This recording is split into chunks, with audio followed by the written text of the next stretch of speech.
What's going on, everybody? How are you feeling? How are you hanging? How are you? I didn't mean to start it like that, but here we are on another Tuesday. I'm excited. It's been a while since I've strummed. Um, strumming my pain on the. I'm not. Why? Why do I have to sing? Why? Um, I haven't strummed since Friday. Well, I didn't strum on Friday because I went out of town. And so we didn't do the bonus bish. So I've got all these thoughts and feelings. And mostly I am tired of everything. Is anyone else just like it's almost like we need a show where we can just bitch about the news, you know what I'm saying? And dig into some things. That is this show right here, the Bitchuation Room, and I am your host, Francesca Fiorentini. We have such a good show. Mike Figueredo of the Humanist Report, who, if you don't know his work, you should. Crushing it on YouTube for many years now. So he's joining me to talk about Clarence Thomas corruption, Tennessee lawmakers and their corruption. And then a final fun segment. Which of the following Biden flops do you think deserve a prize? Do you think, anyway, there's a lot of them lately, right? Biden hasn't done anything good in a while. So we'll talk about that. It also seems like he is running, isn't. I think he is. We're running. We're doing this. Okay. But I'm curious to see what you guys think are some of the biggest flops that or the stuff that you haven't heard being reported, right? So we'll get into that. Also, what else? Well, I'm gonna get into what I'm bitching about in very, very, very shortly. Because I've been holding back the past few weeks, but not anymore. Not anymore. That being said, we do have a bonus bish this Friday, and I think we should talk about how right wingers are tweeting out baby photos of themselves, and they all just look like baby Nazis. So maybe we can get into that little meme on Friday for the bonus bish again, which is free for everyone to watch at 1 p.m. Pacific, 4 p.m. Eastern, just like this show on Tuesdays. But if you want to watch it back, if you want it into your ears as a podcast, become a patron.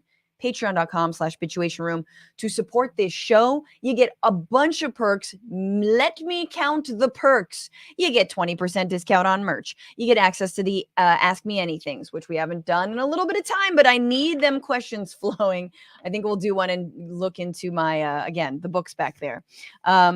You get access to the American Prospect as online, no paywalls, but also you get a 60% per discount on the paper version. So that is in your welcome note. It's also there on Patreon. If you want the American Prospect, I love having it in my hands.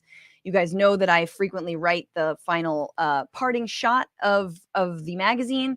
So big believer in left magazines. As some of you know, I used to edit and be part of the Left Turn Collective. So yeah, that shout out to the OGs who know that about me and know how invested I am and how much I love print journalism and especially lefty print journalism.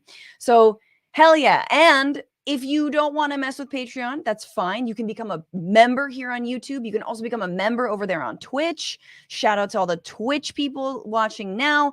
And if you want to tip the show, TBR-Live on Venmo, TBR Live on Catch app for just the little one-offs, But yeah, so good to have you guys here. It's been a little bit of time, and there's never enough time in this show to get to everything, but we're going to do what we can. We have a little more breathing room. We have some stretching room, and I got Mike and I've got Danielle Perez, who I believe will be coming, comedian Danielle Perez. So super excited to have her as well. We're going to see how that shakes down. But in the meantime, if you're here, of course, like all the things, of course, also please leave the podcast 5 stars, this little labor of love, this little shoestring operation.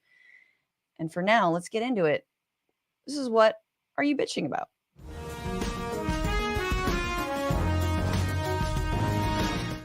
So there's so many things. I hate Twitter. I am so triggered every time I see the little Doge icon come up. I think he got rid of that recently. That being said, super delicious and fun what's happening between Matt Taibbi and Elon Musk. Like, oh yes, fight. But sad little bitches in a row. Sad little fragile bitches. Okay. I hate Joe Rogan. Triggered. Very triggered. Like, unbelievably triggered when I see a Rogan clip go viral. I'm just like, triggered, triggered, triggered. I'm not ashamed to admit that I am triggered by that because I realize how many millions of impressionable people listen to him.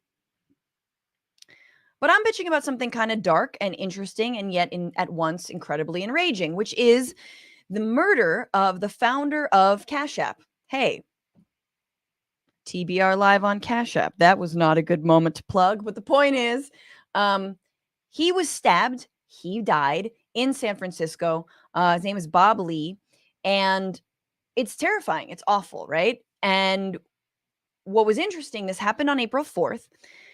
I was very curious about all the details that we would find out. Who did this to him? What happened? Right? Like, this seems, did they know it was, I don't know. Did they know this person personally? Now, when a crime happens in San Francisco, that of course is not the narrative. When a crime happens in San Francisco, particularly a murder, doesn't matter. It is always, this was a unhoused, unwashed drug addict who was sleeping on the streets, and because there's no police and it's completely lawless in that city. And we're going to talk about how that's completely not true. But that's sort of what we're led to think. Okay, stabbed, and murdered, you think a random person. Now, we still don't know who killed him. It might have been a random person. It might have been all of the things that fit into the right wing and sort of neoliberal tech bro ideology of what is the most dangerous thing in San Francisco, but we don't know. And interestingly, just recently, London Breed, and I'll talk about her in a second, London Breed, the mayor of San Francisco, said just on Saturday, there are going to be details of this case that are going to surprise people. All right, put that aside. Very curious about what that means. But folks aren't reserving judgment, right? Like I am. Curious, sad, want to know what happened. No, that's not happening. Instead, what is happening is everyone is blaming any minimally progressive supervisor in that city, right? And they can't blame who? They can't blame the former DA Chesa Boudin. Why? Because they recalled him, right? They successfully. So I don't know how they're going to do this, how they're going to sort of back time when Chesa was giving the knife to this murderer, right? Like, but they can't blame Chesa Boudin. So they're blaming a bunch of other people. They're blaming London Breed, which is hilarious because actually Mayor London Breed is super pro cop and has actually asked for even more millions and millions of dollars, $27 million, I believe, for the SFPD. But there were other people who weighed in, right? So, of course, you have Elong Long Long. Oh, wait. Here, hang on. Elong Long Long. Wait, I don't have this tweet, but he said, violent crime in SF, I have it here, is horrific. And even if attackers are caught, they're often released immediately. No, they're not. But that is, again, the richest man in the world and the guy who stupidly bought Twitter for way too much money, tweeting violent crime is out of control and all these criminals are released. Okay, so that's not true, but there he wasted no time. Then this is just more recently, where another tech like asshole is tweeting, who's out there willing to run against Dean Preston? Dean Preston is a progressive supervisor in San Francisco. We will give you unlimited support to create a safer San Francisco and remove this incompetent fool. And of course, Elon Musk weighs in, says, good question. Who is willing to run against Dean Preston? Elon would, but he's too busy stuffing his fucking face in tartine. All right? Carb face motherfucker. I'm sorry. It's my own show. I don't have to apologize for shit. Here's the reality. Everyone builds up crime in San Francisco like it is absolutely out of control, like it's insane, like it's more than any other city in the country. And the reality is no. It's just a city that happens to be one of the most unequal in the country and has the misfortune of having a bunch of rich VCs who are constantly and perpetually and terminally online also living in it. But when you do the comparisons, SF Chronicle did a comparison about looking at similar sized cities. Indianapolis had 210 homicides in 2022. How many did San Francisco have? 56. 56. So no, there are more homicides disproportionately in San Francisco. It is not a more dangerous city in San Francisco. And in fact, the crime in San Francisco is at its lowest point since 1985, y'all. The reason I'm mad, obviously, I used to live there. I've seen it with my own eyes. The inequality is striking. Is it upsetting? Yes. Do you feel sometimes insecure because there are people who are insecure and live outdoors or attempt to? Yeah. Yeah. But does that translate into the fact that crime is more real? No. And I don't want to get onto a tangent, but y'all, you've had your car broken into in San Francisco. If you're hearing my voice and you've actually parked a car in San Francisco, I know you have. Guess who else knows you've had your car broken into? The police. They know exactly who is breaking into cars. They know exactly where they break into cars. And guess what? They don't do shit about it. Why? Because they want to keep their budgets up. Are you kidding me? Now, I don't want to get too deep on that digression, but I did put up this tweet briefly. This is from Michelle Tandler, who I guess fancies herself some sort of influencer. She is I guess, again, kind of like a centrist neo-lib. She used to work for the McKinsey consulting firm. So shout out to her buddy, Pete Buttigieg. She also was an intern with Dianne Feinstein. She lives in the city. She says, this is somehow unironic. Our society seems to become seriously complacent. 100 years ago in SF, people were publicly hung for their crimes, often by vigilante groups that wanted to send a message. The hangings worked. Crime would plummet after a few of them, often for many months at a time.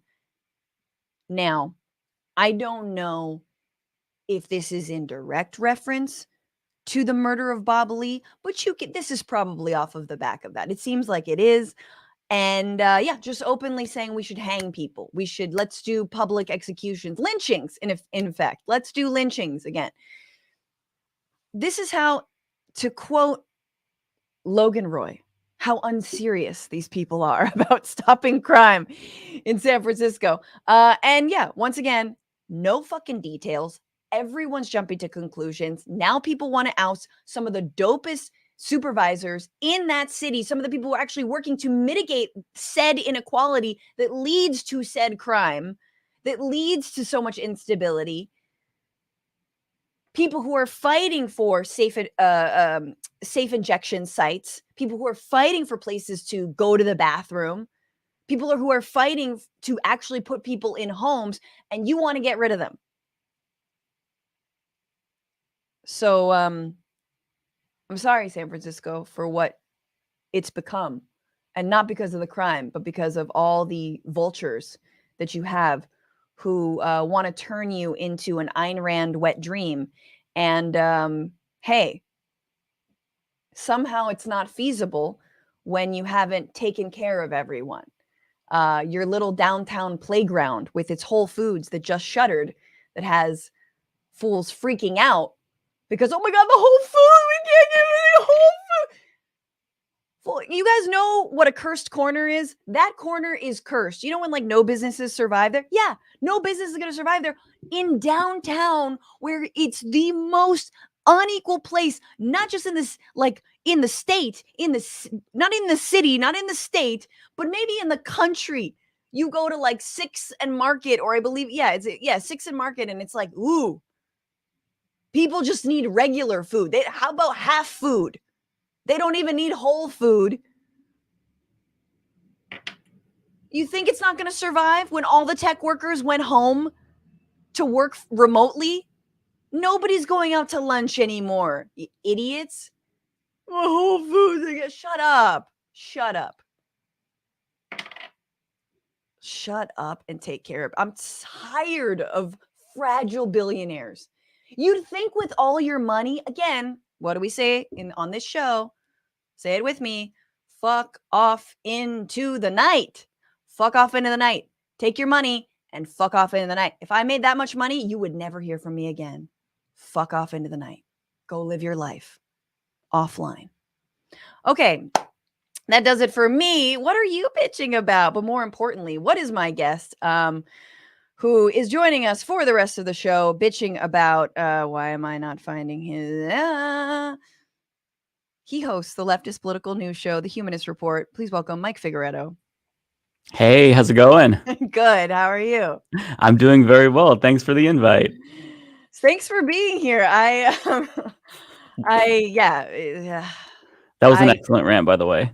Thank you. Thank you. You know, there's just a few things, and it's like putting national targets on these supervisors' backs is so scary to me and so upsetting. And it's the reason that, like, you know, Chesa Boudin, who was a DA in office for a year, why there was tons of money poured into this campaign that got him ousted. And anyway, I can't even, this whole notion that like Democrats are ruining cities, money is ruining cities. That's the stuff that like, I can't. It drives me nuts. But and also Democrats love police. Hello, London Breed. Right? Loves police. Hearts. She hearts police so hard. She had a little side note about London Breed. She was having lunch.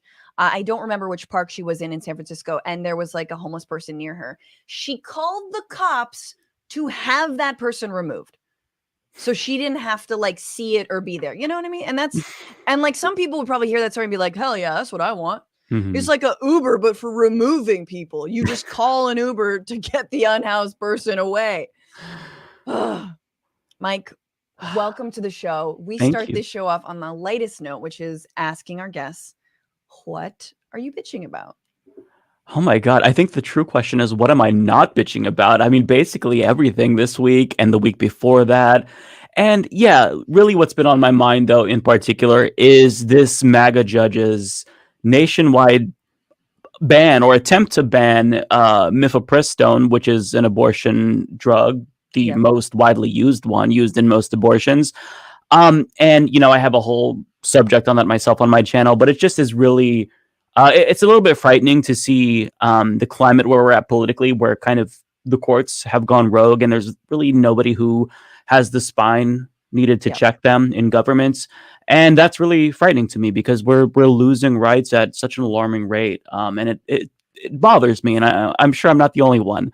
But yeah, it's I'm bitching about that for sure. I think that's a really, I mean, it's happening at such lightning speed. Like I am reminded of, you know, Naomi Klein and her, you know, her shock doctrine. Naomi Klein, who's been on this show, not to toot my own horn. You guys can all go back and listen to that episode. But she, you know, that's what she says. It's like the awfulness comes at you so fast. And that is a tactic, right? It's sort of to stun us. And I think you know, and it has been coming fast real recently, but at the same time, you know, as we will look into with Clarence Thomas and all the corruption, this has been so many years in the making. And the entire time it feels like Democrats have been asleep at the wheel. It doesn't feel like they have been asleep at the wheel.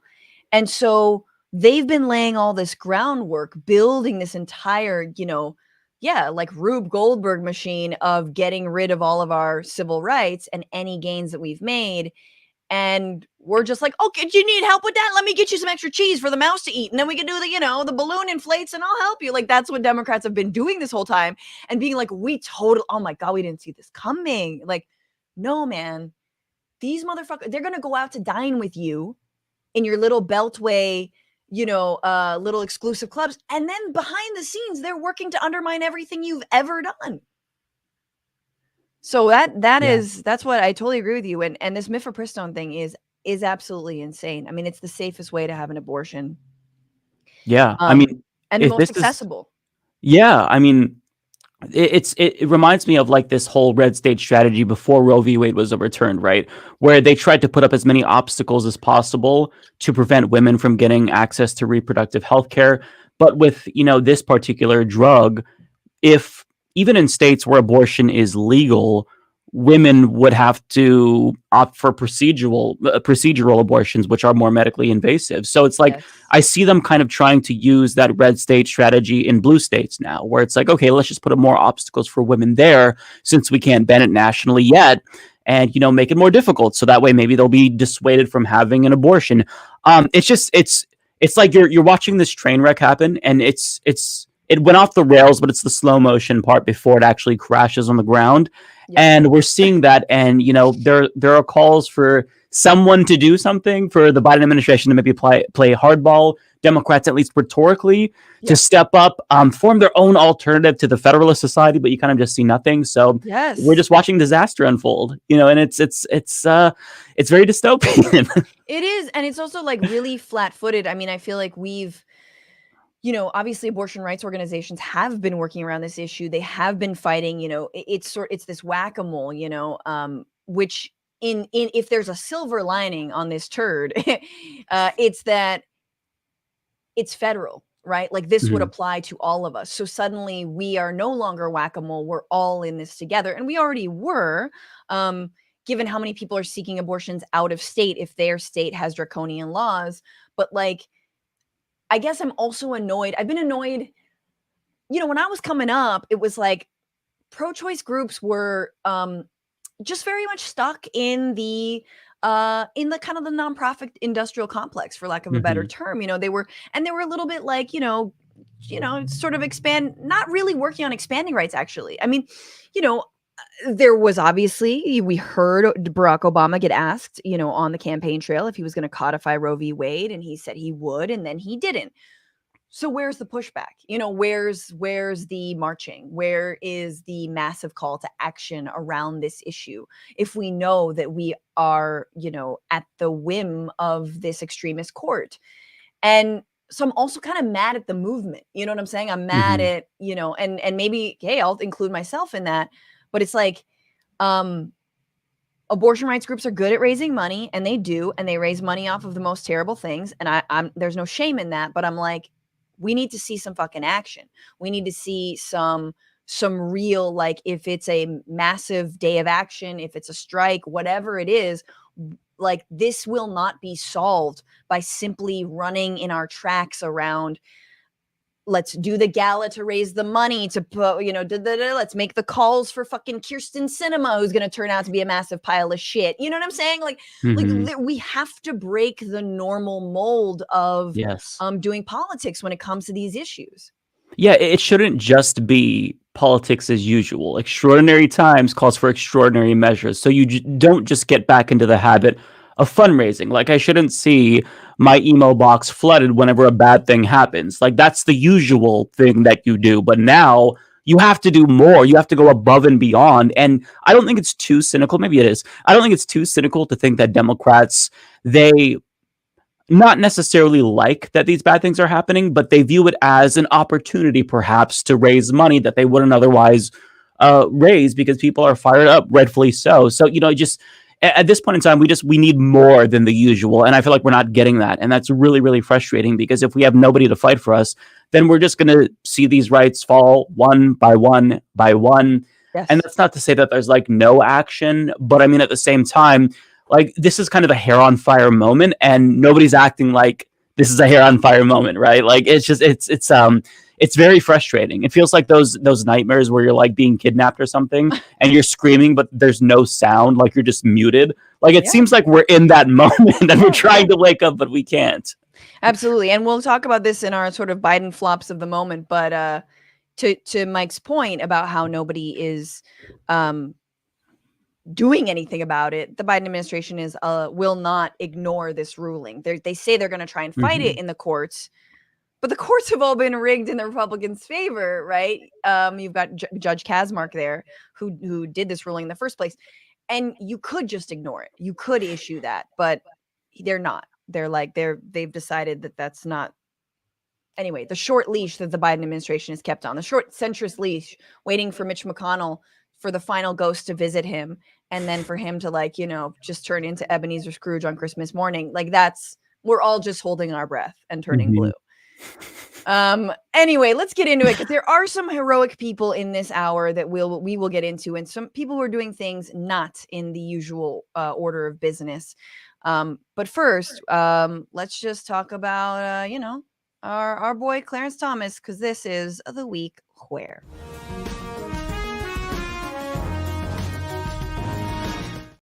So this was a week where we discovered that Supreme Court Justice Clarence Thomas has a sugar daddy with a Nazi fetish. And if that sounds a little wrong, it's because it is. All right.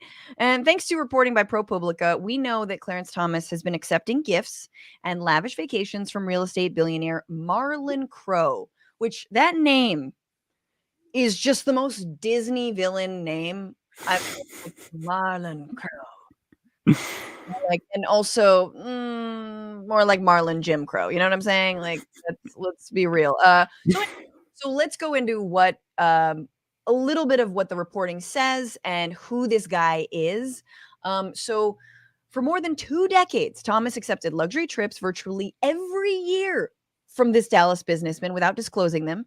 A public servant, this is according to Politico, who has a salary of $285,000. He's vacationed on Crow's super yacht around the globe. He flies on Crow's Bombardier Global 5000 jet. He has gone with Crow to the Bohemian Grove, the exclusive California all-male retreat. I don't want to know. And Crow's sprawling ranch in East Texas. And Thomas typically spends about a week every summer at Crow's private resort in the Adirondacks. So I feel like they're close. This is a regular thing. It's very much like they have like a Google calendar that's like who's gonna be at the estate on which day, and it's like a shared thing. And it's like, well, Ginny and I want to go to the Adirondacks on Memorial Day, like that. There's a shared Google calendar, is what I'm trying to say. So ProPublica, this is fascinating, Mike. ProPublica uncovered the details of Thomas's travel by drawing from flight records, internal documents distributed to Crow's employees, and interviews with dozens of people ranging from his super yacht staff to members of the secretive Bohemian Club to an Indonesian scuba diving instructor. The trail of breadcrumbs that they just started picking away at and getting the super yacht staff, which immediately reminds me of, did you see Triangle of Sadness, the movie? That movie? It's the only, other than Everything Everywhere all at Once, is the only other Oscar film that I saw, and it's hilarious. And it's a lot of it takes place in a yacht, and it's about like the super rich and all the people who work on the yacht and like working for tips and stuff. It's a story of haves and Sounds have-nots. interesting. Yeah. Oh, it's so funny. It's actually very funny. But anyway, Okay. So that's what was going on. Obviously, this is in addition to other stuff that Thomas has done, not recusing himself from the election fraud trials or the cases that involved his wife, basically, in efforts to overturn the 2020 presidential election. The other thing recently, I believe he was a former. He worked for a far right Christian group. His name is Shank. I think it was something like Robert Shank. I did a story on this. I should know it better. But he basically went before Congress and whistle blew on the fact that he was actively lobbying members of the Supreme Court, like justices. And he was like, I don't think this is right. We were lobbying them for anti-choice measures, obviously. And he spoke about how he interacted with Clarence Thomas and how Clarence Thomas said, keep up the good work. So this fool is corrupt from top to bottom. And okay, a little bit before I get your response, who is Crow, Marlon Crow? He's been a major Republican donor for decades, given more than $10 million in publicly disclosed political contributions. But he's also given to groups that keep their donors secret, like dark money groups. And he said, "I don't disclose what I'm not required to disclose," he once told the Times.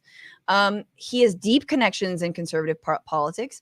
He's an heir to a real estate fortune. He oversees his family's business empire and recently named Marxism as his greatest fear, along with spiders.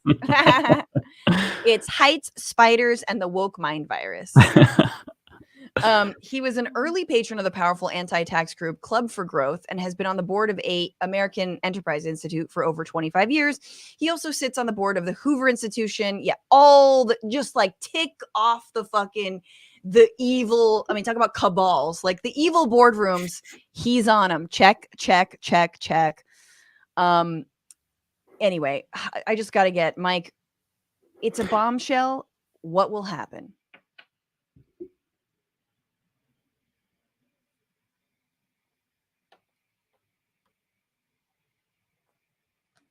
Mike, I don't know if I lost you or you lost you. I can't hear you, but that might be on me.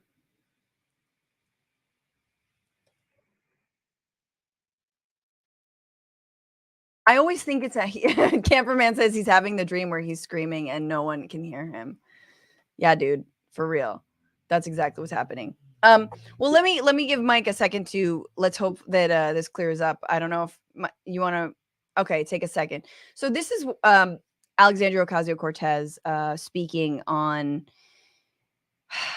this corruption and on this story. And I think a lot of people, it's funny because there's a new line, which is AOC is like now part of the establishment. Like she's been institutionalized, and it's like not so fast. She's openly saying that that Clarence Thomas should be impeached. So here she is on CNN. And receiving these sorts of gifts after he was appointed to the Supreme Court of the United States. I think that in and of itself indicates a very, very serious problem. And then on top of that, he is now implicating his colleagues. And I do believe that Chief Justice John Roberts must now come forward and state if he allows and is allowing this kind of very serious corruption to happen on this court. I think, when it comes to Justice Thomas's statement, when he's talking about his colleagues and when he's talking about who advised him to break the law,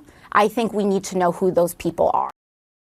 Okay, so she's referring to this statement in which Thomas basically said that he and his wife, Jenny, were just dearest friends and were sort of personal hospitality from close friends, and that he was advised, this is the part she had issue with, that he was advised that it did not require disclosure. So he was told he didn't have to tell anybody that he was doing all these things and receiving these, I'm assuming, free vacations.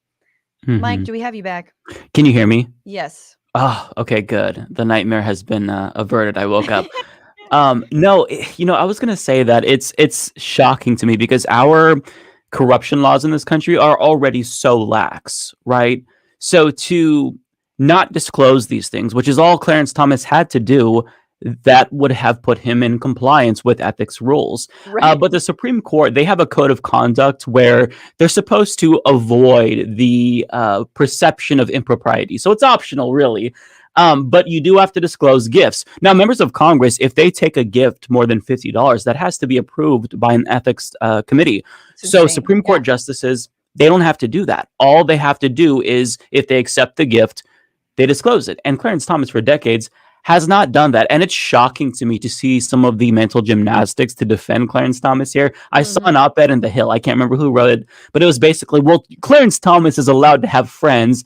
And I just love that take so much because it's so delusional and naive at the same time. First and foremost, they were not friends before he became a Supreme Court justice. Right. He got on the court, and then all of a sudden, conspicuously, Harlan Crow was like, hey, would you like to go on my super yacht? Which I didn't know was a thing. That's so judgmental of you. How do you know without all the, without the robes and everything, just Mr. Thomas, not Justice Thomas. I'm sure Harlan would have been friends with him, they struck a conversation up at a deli or something. Their love of, well, this is like the 90s when they met. So their love of Super Mario Bros. 3, that's what really got them to become friends. It was an organic conversation around super organic. Yeah. Yeah, it's such a laughable story, and we all know that nothing's going to come of this. And what I love is just the collective reaction to everyone that's just yeah, I'm not surprised, because it's so unsurprising. I mean, the Supreme Court is cartoonishly corrupt. We just found out from that same religious person, I can't remember his name that you referenced, but that basically Justice Alito was leaking opinions to right-wing donors. So you have that coupled with this, along with Clarence Thomas's refusal to recuse himself, and it's just a joke. Yeah, that's the Shank story. The Thomas stuff with Shank was an aside, but you're absolutely right. He was the one who blew the whistle basically on the leaks coming from Alito's team around the Dobbs decision. And you're totally right. Here's my question though. You got 9 Supreme Court justices, 9 people control all of our fates. They're the most powerful people in this country, arguably and definitely above the president. You think they're not gonna be corrupt? I mean, no one should have that much power. Like, there's part of me that's like, yeah, I don't know, who the F else are they gonna hang out with, right? Like, they're gonna hang out with other billionaires and powerful people who are gonna try and buy them off, and there you go. And Yeah. I like I totally agree that, like, yeah, they of course they're supposed to have friends, and this is why we need a massive overhaul of the Supreme Court. There should be, I mean, now I'm like, it's definitely term limits. Number one, Hmm. 20 years of this. God, you know how many beach towels he's used at the vacation homes? You know how many like summer salads that is? I don't know. I don't know how to measure time. I don't know what rich people do. I don't know what rich people do either. I'm just like, there's good salads probably from what I've seen. Anyway, but it's very funny to see all the people who are defending him. I don't know if you have any personal faves, but this is everyone's rushing to defend Harlan Crow and rushing to defend Clarence Thomas. But let's before we do that, let's talk about why, because there's other interesting parts of of Harlan Crow and things that you should know about him, which is that in one of his homes, and I guess in his main estate, he has a ton of Nazi memorabilia. Yeah, and not just in like a weird bunker or like under lock and key. No, just on display. He has filled his property with mementos, he says, because he hates communism and fascism. Sure. Hmm. Right. When I hate things, I look, I like I said, I hate Joe Rogan. That's why I have like his album covers just displayed prominently everywhere. Like what? Nonetheless, his collections caused an uproar back in 2015 when Marco Rubio attended a fundraiser at Crow's house on the eve of Yom Kippur, and Rubio's critics thought the timing was inappropriate given, the Hitler stuff. So this is someone who visited his home says, I still can't get over the collection of Nazi memorabilia. It would have been helpful to have someone explain the significance of all the items. Without that context, you just sort of gasp when you walk into the room. One memorable aspect was the paintings, something done by George W. Bush next to a Norman Rockwell next to one by Hitler.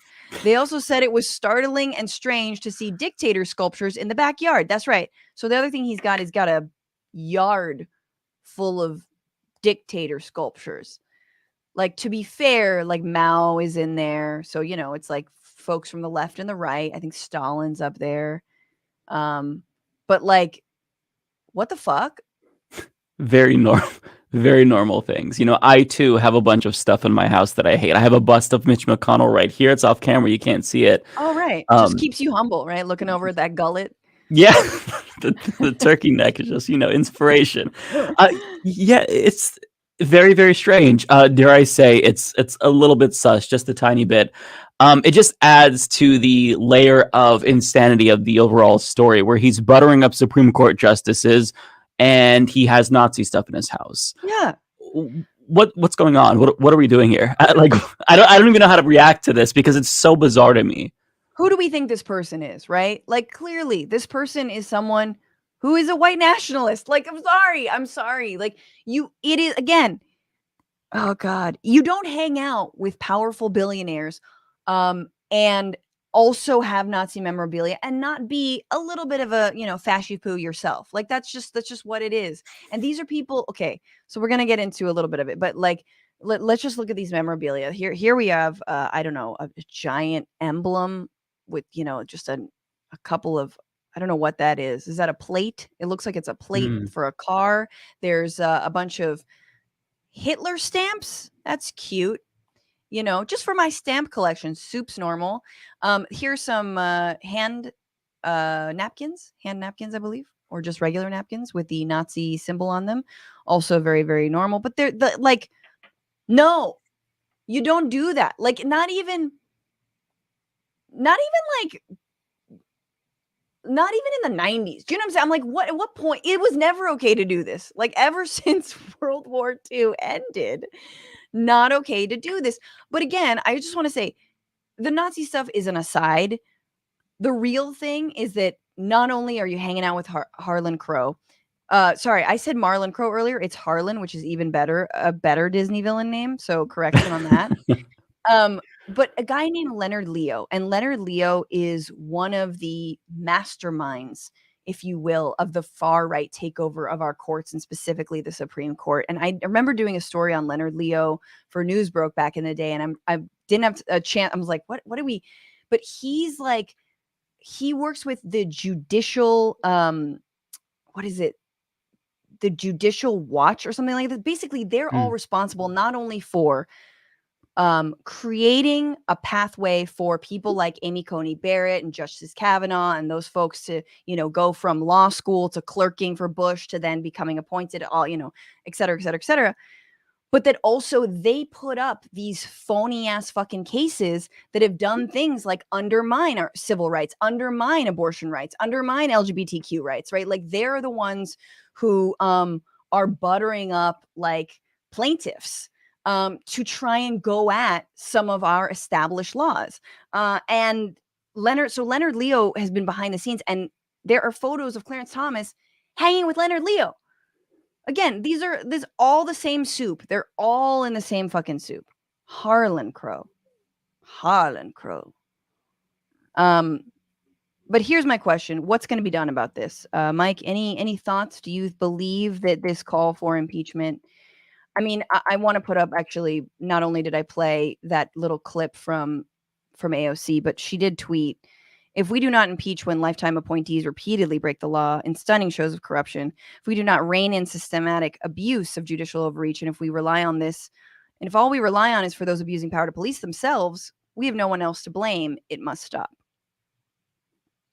Yeah, well said. I mean, I'm reminded, though, of what you said earlier, which is you just have to disclose this. Like, all he has to do is say that he did these things. And people are going to be like, oh, I hope you had a nice time. I hope that was like, and I'm sure there's a good summer salad at that sprawling estate. Thank you for letting us know. I'll proceed with doing nothing. Like that's the consequence. Yeah. That's it. And I agree with AOC here. I don't think that nothing is going to come of this, unfortunately, because we have a judiciary that's gone rogue because they know that they can go rogue, and there's no accountability for overt corruption. The problem is that what they don't realize is that, the court, the whole system is kind of a house of cards, right? Because it only functions because of legitimacy. Like, who gave the Supreme Court the power to do judicial review? The Supreme Court. Who is going to enforce their decisions if they have no legitimacy? They don't have like judicial police that arrests people for not listening to them when they issue a ruling. So if they lose their legitimacy, the institution as a whole crumbles. And when that institution falls, other institutions fall as well. So we're really, like, by not holding them accountable, we're really in dangerous territory. Yes. But I still don't think that anything will come of this, unfortunately, because again, when you've gotten away with this for decades, I mean, it's not like they're subtle, right? No, with the they're not. leakers, with all these conflicts of interest. I just feel like I would be more surprised if anything came of this. Absolutely. They're rubbing it in our faces. And I think the scariest thing for me is here you have an open, behind the scenes, all of these think tanks, all of these groups, all of these dark money, actors who have been politicizing the courts very, very openly, very, very deliberately, and very consciously. And now they're winning. And as we said, we're seeing the fruits of their labor. And then on the other side, you have Democrats who are like so overly concerned and worried about politicizing the court when that's exactly what needs to be done, because we've the tablecloth is slid off this unstable ass, like, whatever, nightstand of America. It's so far to the right. We're trying to pull that shit back to the middle, and then we get called like we're politicizing things when we're just trying to rebalance and recenter stuff, right?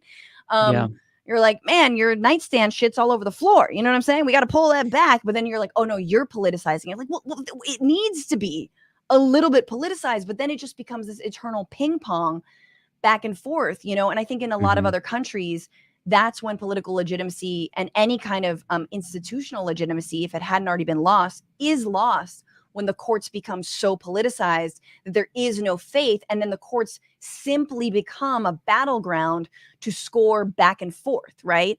Yeah. So this shit is not going anywhere. And it's sort of, again, I just wish we had stopped it before we had gotten to this fucking point. Last thing, yes, there's calls from Democrats to open an investigation into John Roberts, who may or may not have given the green light into this. A retired judge, sort of speaking to what Mike was saying, a Republican appointee judge who's retired now told CNN that it made him livid. This is precisely why the public respect for the Supreme Court has plummeted, the judge said. This is far greater than mere ethics violations. It's about perceived legitimacy of the Supreme Court. Yeah. And a bunch of ghouls are defending Harlan. Now I can't say it right.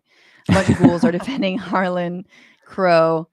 Charles Murray, who wrote The Bell Curve, which is debunked BS theory about like why poor people are stupid. It's basically what it says. Like, why poor and brown people are dumb. The Bell Curve by Charles Murray. It's like a hop, skip, and a jump away from phrenology. That he's out there like, Harlan is a great friend of mine. That'll help him. Just this show is fragile billionaires. Like that's what the theme of today's show is. They are fragile, aren't they? You know, something that you said really resonated with me to my core. Like, if I were a billionaire, you would never hear from me. I would be on my yachts, and I would have in that yacht like a separate pool with a mini yacht that I would be in, like just because I could. I mean, I just why do you've won capitalism, you've won the game of life. Why can't you just sail off into the sunset and just let the normies and the peasants have a little bit of crumbs? You know, it's just frustrating. We know why. Because if we lived in a fair system and you fairly made your money, you would just fuck off into the night and you'd be happy and you'd leave people alone. You wouldn't have to buy the political system. You wouldn't tweet about it. You wouldn't feel fragile. You wouldn't, do all of these things. But if you deep down know that you are a greedy POS who spent their years exploiting your workers, doxing dumping your toxic sludge in rivers, then all you can focus on is like, how do I escape the feeling that I've cheated this system and everybody who's dealt with me and I've dealt with? That's fucking why. Fucking why. Because they know. And they have to rewrite the laws to retroactively make what they're doing seem totally great and legal and wonderful. And they got to control everybody. I mean, obviously, I think like hoarding and greed is honestly a little bit of an illness. Anyway, we have to move on. There are other stories, but just one, and then a few others I want to talk about. Because this was also the week. This was the week where we saw minority rule up close and personal in the state of Tennessee. As Republican-led legislature expelled 2 members, that means remove them.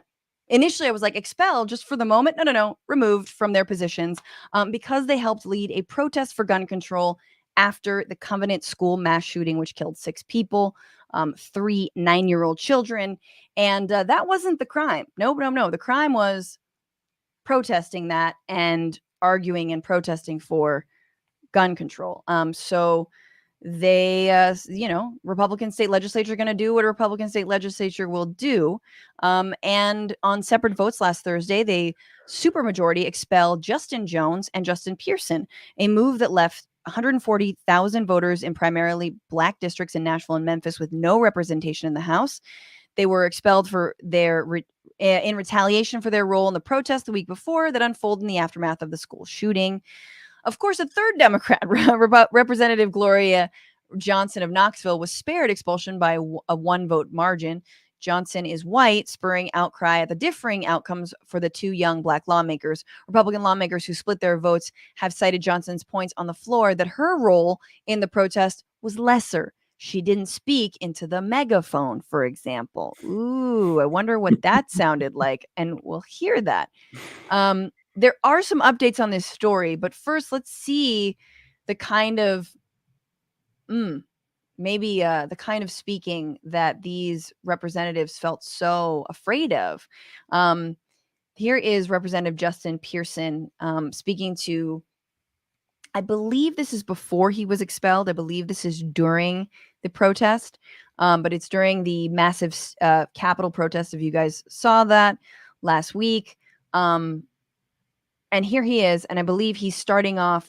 We have it clips in a little bit, but he starts talking about how politicians are bought and sold by the NRA. And yeah, take a look. National Rifle Association and all of these gun lobbyists continue to be able to have control over our legislation. What's going through my mind right now is we need to fight for democracy in the state of Tennessee, and we need people not only just to vote, but people to show up and speak out so that we can end the gun violence epidemic that's happening in our state. This is wrong, this is unjust, and this is not the way that it has to be. There is a better way for us to live, and we don't have to live this way. But the Republican Party of the state of Tennessee want to keep things the same. If you want to fight to change it, if you want to help to make this place a better place, you have to use your voice, you have to use your power, and yes, sometimes you've got to get expelled.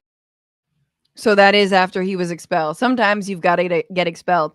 Now, I mean, if I were a Republican, I'd be afraid of that too, because that is an incredibly powerful and like just galvanizing speaker. Like that representative, he's gonna start some shit, and he's going to lead people, and we can't have black leaders in this country. Mike, your thoughts on all this?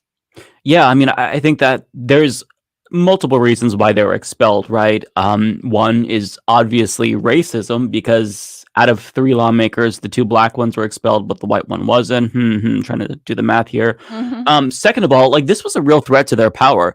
Thousands and thousands of Gen Z activists, they marched to the Capitol demanding action, and those 3 lawmakers stood in solidarity with the activists. Like, they have a supermajority, but they're not infallible. And so they saw this threat to their power, and they thought, how do we get rid of it? And that's what they did.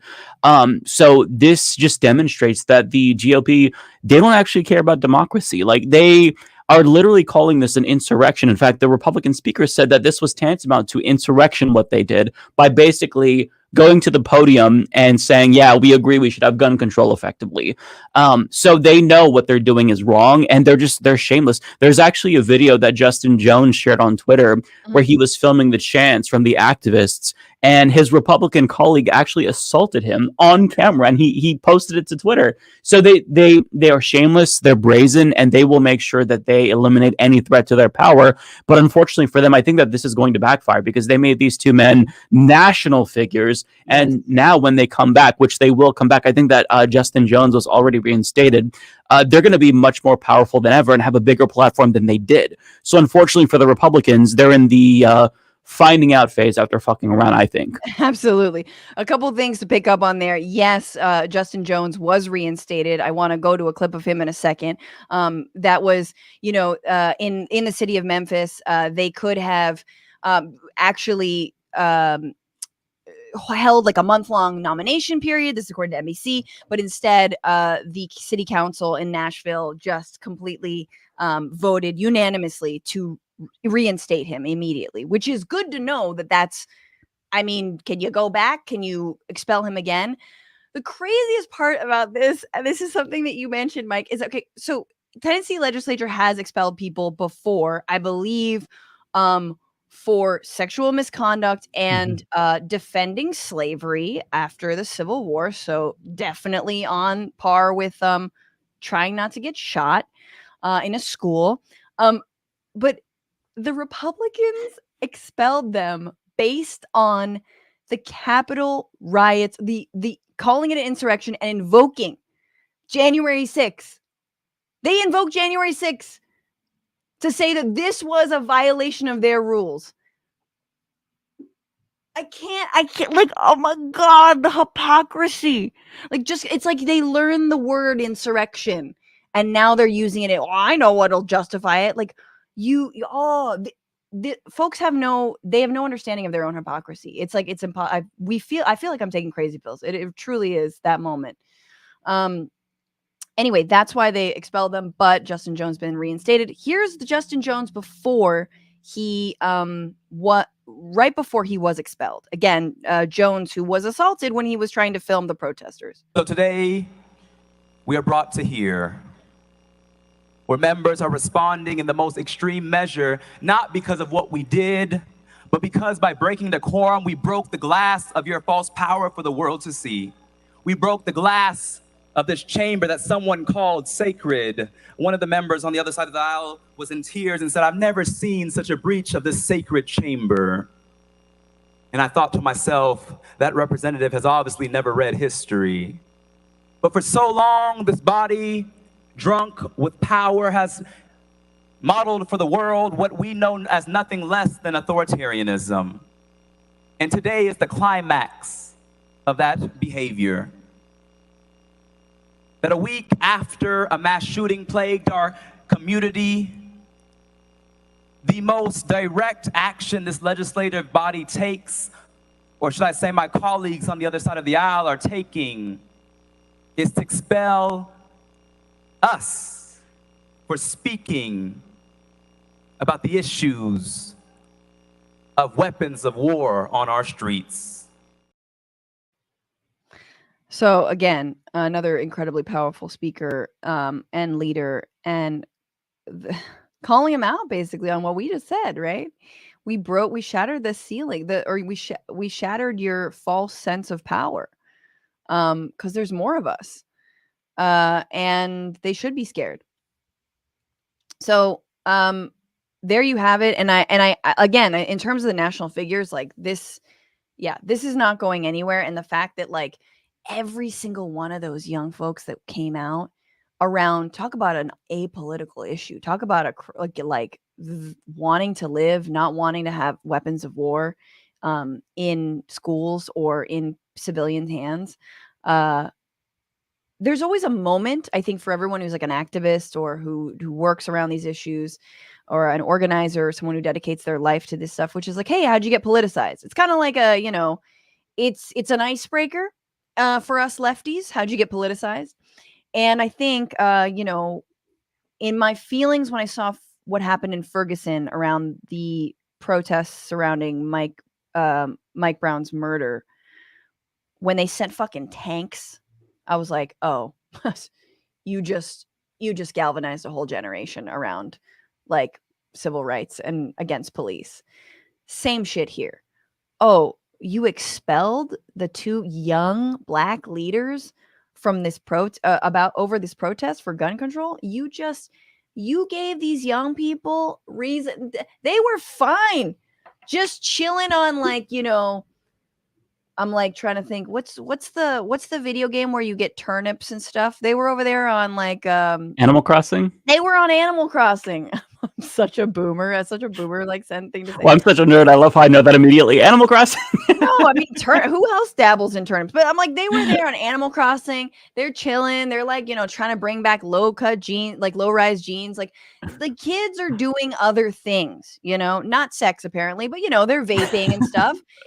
And like, you just gave them a reason to fucking fight, and I think that this will absolutely go down as a moment where we're gonna remember and reference for a long time, and I hope it continues, and also just shows you how fucking backwards a place like Tennessee can be. Like, don't you feel like even like for these southern states, I love in California, like at least we have like the optics of like, hey, don't expel the two young Black, legislators because it looks racist. Whereas like in the South, they don't even have those optics. Even if it's not, even if we like are, power hungry and legislators here like suck, like for the optics, they won't do it. They're like, what? Did we do something wrong? What? Like who? You know what I mean? Like they were acting up. They were, they were being They were thinking about optics for sure, but it was like, well, hang on, we can't expel the white one because then people might think that we're not racist. So that's their discussion on optics. Right, exactly. Well, the white lady didn't do nothing. You're like, that's totally true. You're just like, no, don't you see how this looks? Yeah, Ah.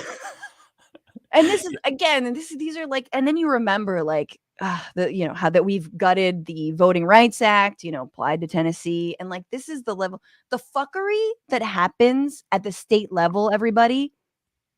Like that's where it's all going down. That is this kind of bullshit is where it's all going down, around gun control, around abortion rights, around, trans rights. All this stuff is happening at the state level. Yeah, yeah. And let me just remind everyone that a month prior, we were talking about Tennessee specifically because they were the state that enacted a really harsh ban on drag performances. And their governor was found to be in drag in high school. Their lieutenant governor was sexting with a young twink. So like they got all their priorities straight for sure in Tennessee and these red states. They're focused on the real issues. I forgot. We covered this story so heartily, but I think I have like Southern state blindness where I sort of like meld them all together. They blend in, yeah. Which is it's wrong on me. And if you are here from the South, howdy, and I don't think that's a thing. But you know what I'm saying? I was like, but you're right. You're right. What is his name? He's got a great name. The lieutenant governor. Like, Randy something, right? Randy McNally or something McNally. like that. Yeah. I just wanted to give him some encouragement because he had a nice body. And it's such a great story because you have this like 99-year-old grandfather posting fire emojis to twink bussy pics, and it's like, what is happening in this world? Like, what we need Jesus. No, honestly, meanwhile, like drag shows are being banned. Like, come on, you can't ban horny. First of all, drag shows aren't necessarily horny. They're like, it's something people don't understand. I think that's the other thing. Like, just watch some Drag Race. Just go to a drag show. No one's fucking. That's not the, like, learn about it a little bit. Maybe if we understood like queer history and like queer performance a little bit better, you'd be less scared of it. No, we don't want to. Okay, that's the thought of learning is scary itself. So it's a bit of a it's a big ask. Ooh, huge ask. Yeah. Anyway, I'm like sending so much love to everyone who went out in Tennessee, and very excited to see what happens with Pearson and Jones, and I hope they continue to honestly stay in office and fight on that statewide level, because clearly we need them. And I'm very excited to see what happens with Randy McNally, to be totally honest with you. Like, same. I feel like he needs to live his truth. I'm excited for that truth to come out. So yeah. Anyway, let me just take a second to look at some comments before we dive into our final segment, because Danielle is not here. Sometimes when you reach out at the very last minute, people can't come through, and it's all good. We love her anyway. She's here in spirit. She's here in spirit, absolutely. But let's Graph 1980. What's up? All hail comedy dragon mama. May she reign forever. Thank you for your super chat. Brooke Morales, thank you for the show, Fran. Today is ass, and your show always makes the day a little better. That's right. Well, sometimes ass can be good, but clearly, you mean like sort of like saggy, like Ren and Stimpy, like liver spot ass. I get it. It's got you painted that picture too well. Oh yeah, yeah. I will not skip an opportunity to describe gross ass. So it's a swamp ass day. Robert, thank you for your super chat. Taibbi's political course change is surprising only if we think his career started in 2010. Taibbi has always been a mid-brow libertarian. I think you're right. I think that's a very astute comment. And some of the folks I used to respect, if you kind of like actually trace back a little bit before, you're like, oh, you were always kind of sus, Like, I guess making all those rape jokes when you wrote on a expat paper in Moscow, like maybe you were serious about those jokes, They leave you little tidbits of like clues here and there, I feel like. Have you given up on Twitter, Mike? I know it's not your medium. Yeah, Twitter it causes brain rot, and I realize that the more I'm on it, the more that my brain like melts out of my ears. But it's just I don't think I could be on there much longer if I'm being honest. No, it feels like I don't know. It feels like a like a jump rope game, but like made of snakes. And I don't want to, you know what I mean? And it's like a double dutch of snakes. And you're like, I Yeah. don't know how to jump into this anyway. Never known how to jump into the jump rope, but definitely not one that's made of snakes. Yeah. I would just forget Twitter altogether if I didn't do like what we did, but I feel like there's so many good like journalists who get the message out through Twitter Yes. and really good like there's good accounts that share political clips that I use for my show that I kind of am forced to use it for now, but I use it as little as possible, or at least I try to. But yeah, Twitter is not good, and it's only getting worse. So thanks to Daddy Ellen. It's such like I'm just like some of the reply people I have are actually kind of funny, and which I like, and then some of them are just like, what is a woman again? And you're like, I'm not even talking about trans issues, but what is a woman? I just was talking about Succession. What is a woman? Yeah, it's like I'll see the same post from Charlie Kirk like 3 times as I scroll through my For You page. And it's the same tweet. It's the same transphobic tweet. And I don't want to see that. I don't follow him. Like I don't want to see these people who I hate. I don't want to see the negativity, but it's just there in your face more so now than ever. And Twitter was always a pretty negative platform. I think that like the algorithm puts us against each other and stuff like that. But like now it's just exponentially worse. And it's just it's insufferable. It's such a bad platform for so many reasons. It is, but yet there are those gems. One of the gems I'll talk about on Friday, but Roger Stone posting a baby photo of himself saying, when you call me a fascist, this is who you're calling a fascist. What the hell is with that trend? I've seen that too. I don't even know, but the photo of him, he just looks like a little baby fascist. I'm like, well, you look evil. So it's so strange. It's so strange, dude. I had a question for you though, because as we're talking about platforms and how they're all awful, and we're sort of running from one to the next. I'm convinced actually TikTok might be the best out of all of them, even though I'm terrible on it. I'm a 0 on it. This is from Waleed Shahid of Justice Democrats. He tweeted, and I want your opinion. He says, boomers, Facebook. Gen X, Substack. True. Old millennial / Gen X, Twitter. Young millennial / Gen Z, Instagram. Heyo, follow me at Franny Fio. Gen Z, TikTok. Gen Alpha, that's younger than Gen Z, Discord / Twitch. So people who are on Twitch now, are you 18? And notice what was missing, which is YouTube. Mike, as a YouTube extraordinaire, what's the YouTube audience other than heavily and always male? I know that's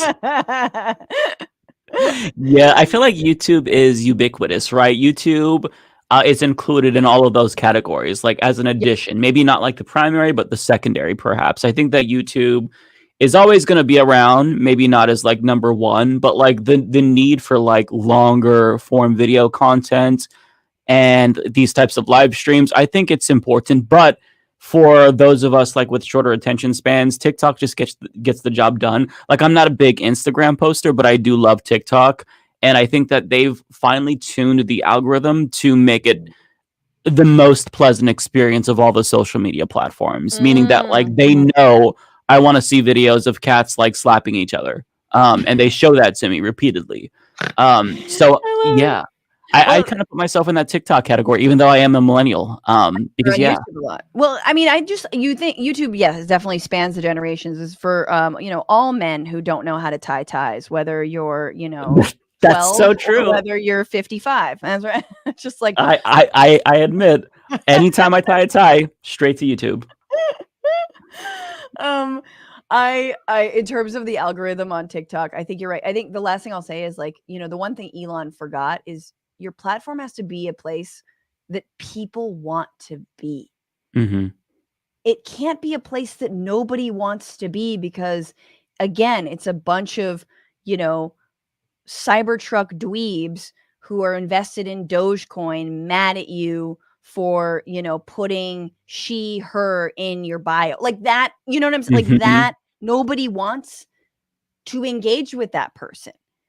So it's got to be a fun place. There have to be more cats slapping each other. Yes. Everywhere would benefit. I mean, cats in general are a staple on the internet because that's where we kind of like, you know, I speak for myself, but you probably as well. Like, you know, when YouTube was first emerging, it was full of cat videos and, you know, Yeah. cat memes and stuff. And like that has always spoken to my soul. So, you know, TikTok is finding ways to, you know, I think cater to younger generations and also older generations and millennials as well. And the thing about TikTok that makes it so different is that there's not necessarily this emphasis on direct engagement as there is on Twitter. So, you know, you're seeing the video and then the comments are kind of secondary. Whereas on Twitter, it feels like they're really in your face. So when somebody disagrees with you or calls you a woke moralist or whatever they're calling us nowadays, you know, you see that more. Whereas it feels like when they call me that on TikTok, I'm less inclined to care because that's like hidden at the bottom. And I don't know what it is. Maybe it's a because mental it's video thing. based and you're like, my beard looks fly. Anyway, Yeah, sorry. right. I'm gonna compliment you on the beard again. This is what Well, happens. thank you. I always objectify Mike because he's got a very nice beard. If you're just listening, It's my most it's the thing I'm most proud of. It's, you know, I work on it constantly and haven't trimmed it in a while, but you know, it's I'm cultivating it. So yeah, thank you. yeah, absolutely. Todd Roy says I'm a Gen Xer and I'm on Twitter and IG. So there you go. Hmm. Yeah. Maybe not whatchamacallit, Facebook. I was like, what? Facebook? Yeah, A couple more Facebook is comments. boomer though. It is very boomer. Let's move on in a sec. But Terrence Trumbo on YouTube, the right-wing chud police unions have ruined San Francisco. Yeah. When they're not dealing Fent. Versus Donald Trump on YouTube. This story is parallel to when Alito was meeting with his rich buds while Hobby Lobby was pending. Yeah. Mhm. Alex Samaras, thank you for being a member. If you have Nazi memorabilia, especially on display, you are not a museum displaying for purposes of condemning it, then you're a Nazi. Yeah. Yep. There's a thin line in terms of weird Nazi collection and like fascination with World War II between like fascination and fetishization. Like Mhm. just it's very it's like, you know, obviously murder is wrong and gassing the Jews was terrible, but wow, what he accomplished. And you're like, I'm pretty sure what he accomplished was mostly murder and like fascism and ghettoizing people and killing people. Also, yeah, anyway. Yeah, agree. Matt Gates on Y4 Bronco, thank you for your super chat. The former president has been indicted, so why not impeach Thomas or make him quit now, not near elections? I feel dirty by this, but let's rally the MAGA racists so they also ask for impeachment. No. We don't have to do that. We don't have to touch that third rail. You know, I'm also Clarence Thomas, I believe identifies as white.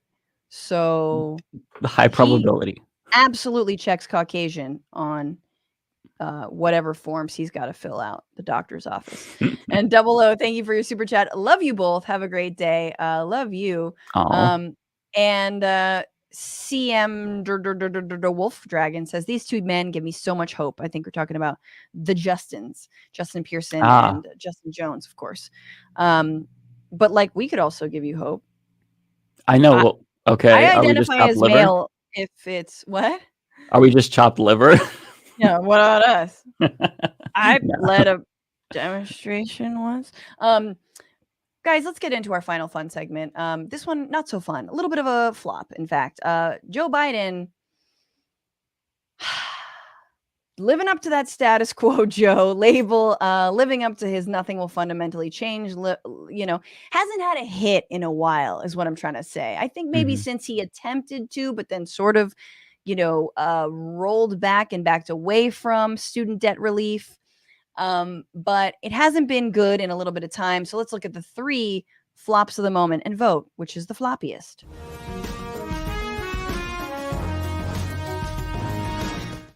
Okay, so the 3 that I haven't actually covered on this show, but Mike, you alluded, we talked about it earlier.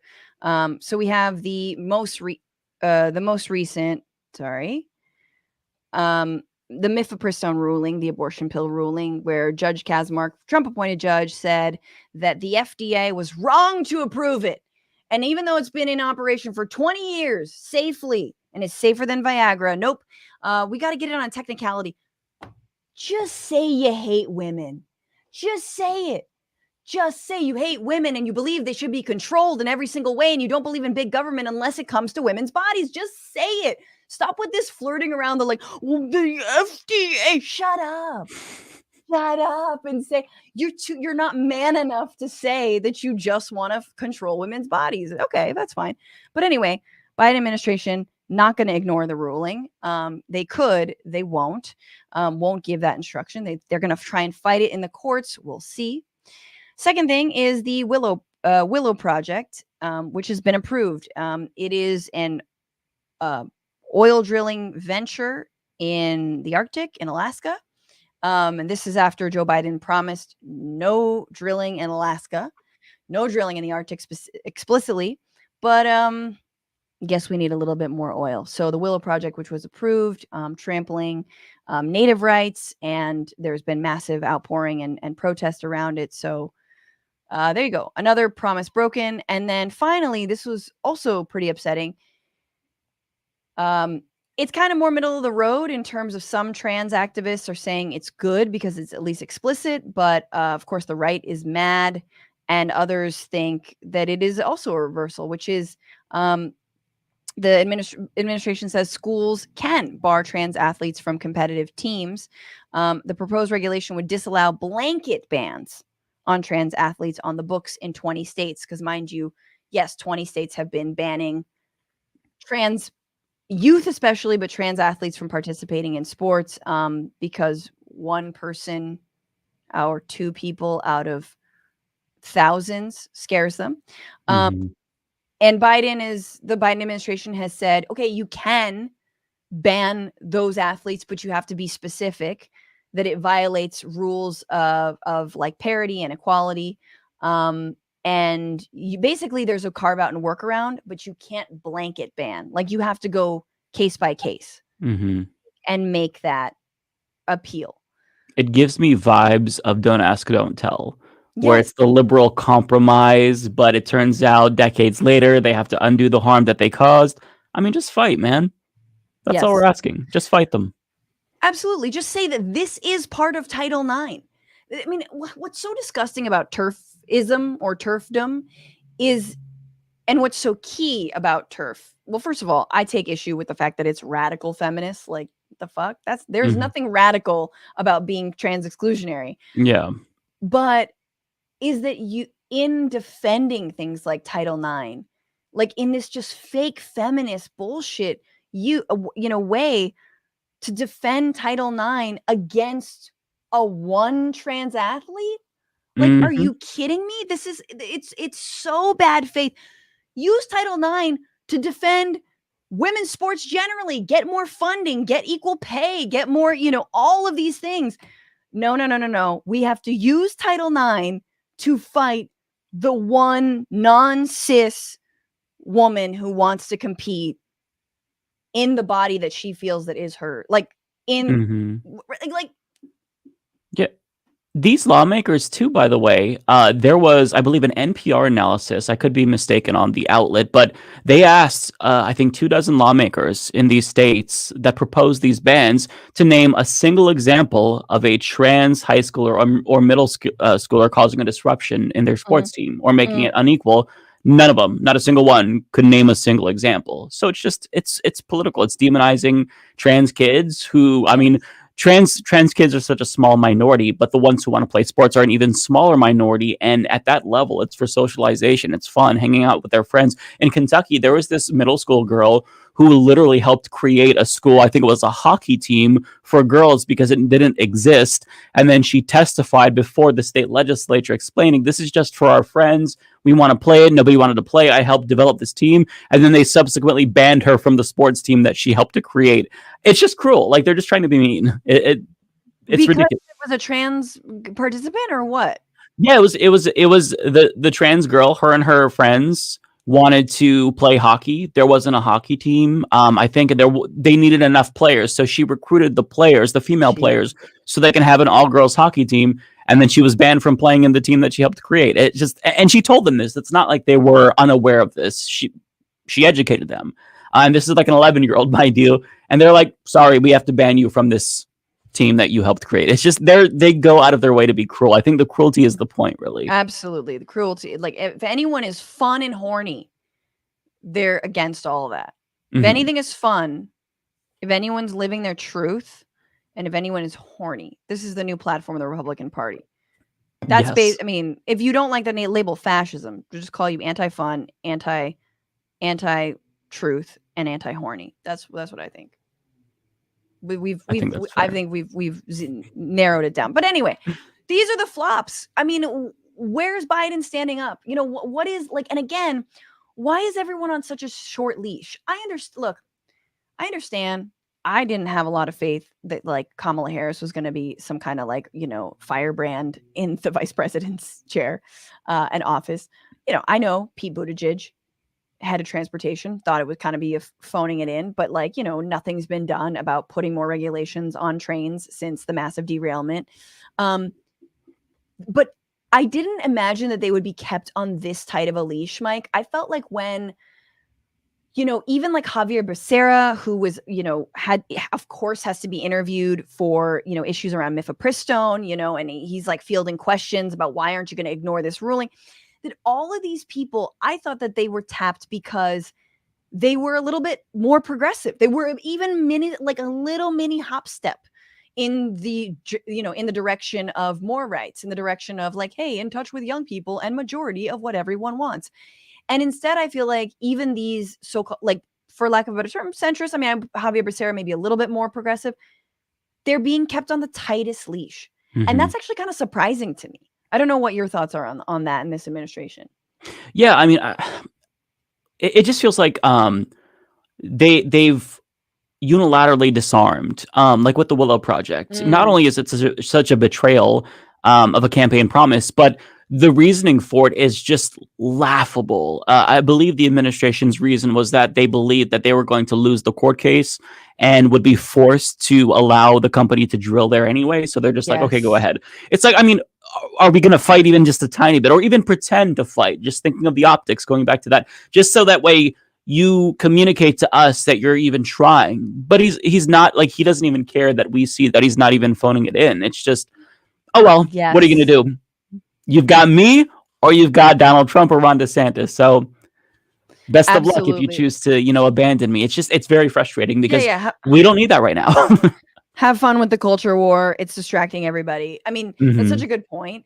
Like, that they've given up before they even started fighting. And so the idea that they're going to fight this mifepristone ruling is like, really? Oh, so you fought the Willow Project, you know, like, again, you're right. Like, they were like, well, we're probably going to lose this anyway. So whatever. I mean, they tried to repeal Title 42, right? Which, you know, stopping folks from seeking asylum in this country because of the pandemic, which Republicans somehow think is real only if you're an immigrant. And they lost on that. But it's like, where's the executive actions? Where's the workarounds? Remember when Dobbs was first overturned? Talking about, you know, like clinics on federal land. You know, that was again. God, that's a conversation so long ago. It feels like what a pipe dream. Right. You know, and then you have even so, you know, even you have Deb Haaland. Speaking of the Willow Project, Deb Haaland, Secretary of the Interior, had to like speak out. I mean, like basically say that it's unfortunate, but we do have to go forward with this and give the line that if they go forward with this drilling project, it will actually spare a bunch of other land, which I'm like, oh, honey, this sounds like an Israeli settlement situation. Like, that's you know a what great I'm saying? point. Like, you miss me with that. No. This is, you know, it's just like a drug addict when it comes like, this is the final hit. I promise you, if I do just this heroin, then I won't do all of this coke. But yeah, that's exactly it. They can't help themselves. You know, they love giving in, you know, to the right, to special interests. I feel like they get like some sort of a sick thrill out of it, not to kink shame, but it's just, this is what Democrats do. You know, it's what they've done throughout my life. They've always capitulated and overly compromised, unilaterally disarmed. And this is really no different. So, I mean, Biden, at least one promise that he's kept is that nothing will fundamentally change because, I mean, yeah, here we are. Absolutely. And, I swear to God, when my premiums for my healthcare that I buy on the marketplace, when them shits are back to normal, and by normal I mean completely out of my reach, I'll be so mad. It's like the one thing that they did in the American Rescue Plan was like help with premiums, and it's still awful. Anyway, which is the worst? Willow Project? This is such a sad exercise. This is not fun. Willow Project, mifepristone, or trans athletes? It's like choosing between like which different STI size. do you want? Yeah. I was gonna say different size turds, but that's probably better. Probably the Willow Project, just because it's such an explicit betrayal. I mean the trans one too. It's all so bad. It's God. I think Willow Project, it's funny because as we were talking about it, I talked myself into that one, even though that was like the third on my list.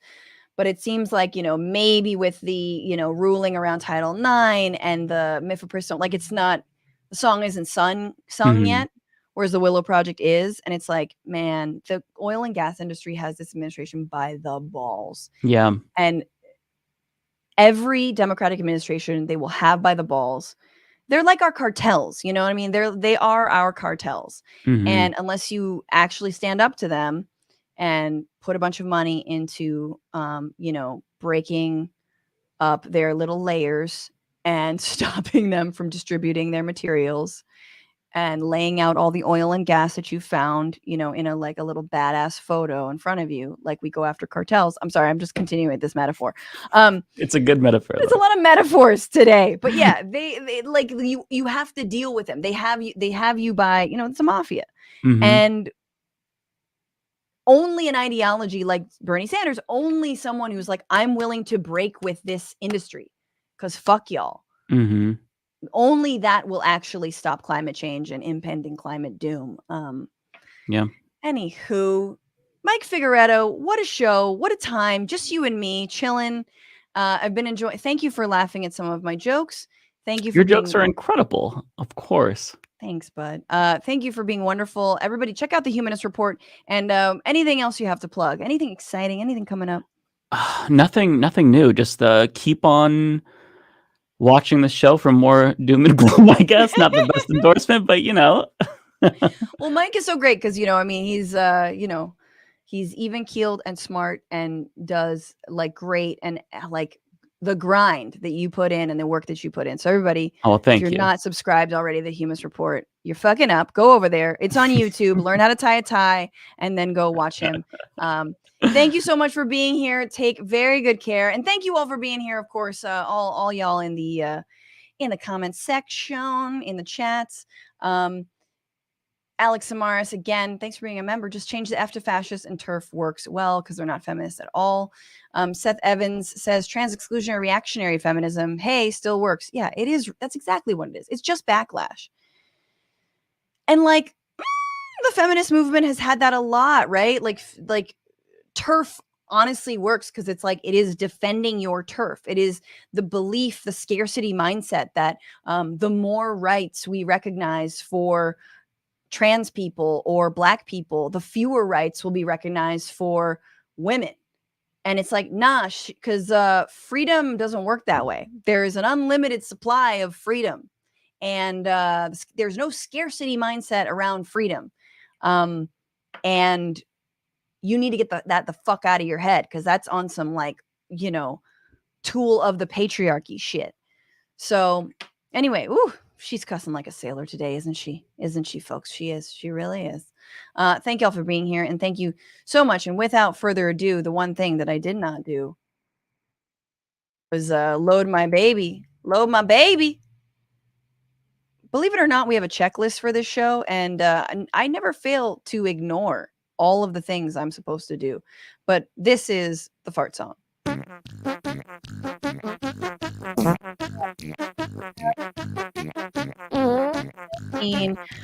Thank you so much for all of your super chats again. For everyone who's become a member on YouTube, I love you. Thank you to the new patrons at $10 or more. Joshua Caliendo, I believe upped your pledge.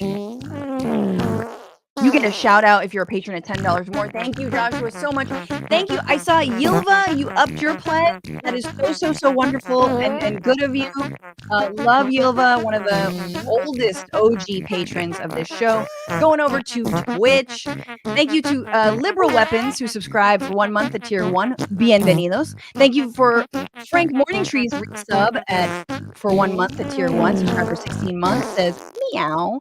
And English Canadian said just given 100 bits. Thank you. Hi, Francesca. Just hi, Francesca. And Dory B resubscribed for 1 month at tier 1. Subscribe for 8 months. Says 8 months. Time sure has flown. Thanks for being an excellent human being, Franny Fio. I try. It's not easy. Oh, it's very warm in this room. I am. Blah. It's very hot. Sorry. Sometimes I don't have a filter. Thank you guys for being a patron of this show. Remember, patreon.com/Bitchuation room is where you can do that. You get access to that bonus show on Friday in your ears and as a watchback privilege. Again, I will be downloading all those episodes and re-uploading them on Patreon. So if you go to that site and it's like, it's blocked, don't worry. It'll be posted on Patreon if you miss it live. Thank you to Paige Omek, to Maximilian Inhofe, and to Andy Vasoyan, the editor. We stream every Tuesday, 1 p.m. Pacific, 4 p.m. Eastern on YouTube and Twitch. Follow the show at Franny Fio on all the things on Twitter and on Instagram and on... No, Twitter is Bitchuation Pod. And on TikTok at Franny Fio. Remember, y'all, fight the power, fuck the patriarchy, and don't just bitch about it. Be about it.